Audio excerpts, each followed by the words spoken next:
My story tonight is about how news travels in small towns. My family was in the news business. I lived in a town of 4,000 people in rural Iowa, and my parents owned the only radio station in the county. So they were in the business of news, whether they wanted to be or not. And news came from many different sources, including the hospital report every day, which was read on the air. Who was admitted to the hospital? Who was discharged from the hospital? I'm not kidding you. Followed by the obituaries, which came in from the funeral homes all over the county. So news came in from various places. Well, they also had a police scanner in the studio at the radio station, and big news would hit when something would happen on the police scanner. So through the police scanner, several times they heard about a bank robbery. Now, my town was the county seat, so a little backstory. 4,000 people in the town of Emmitsburg, Iowa.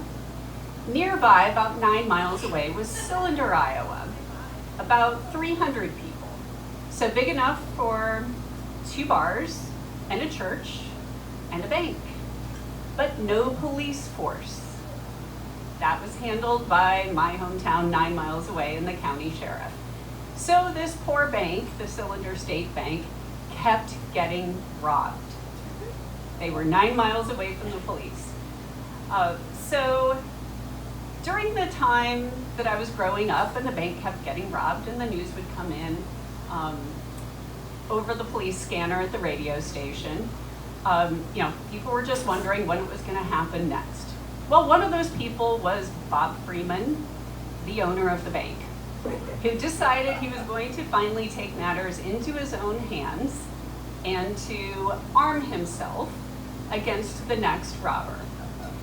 So, inevitably, somebody comes into the Cylinder Bank, a robber with his getaway car out front.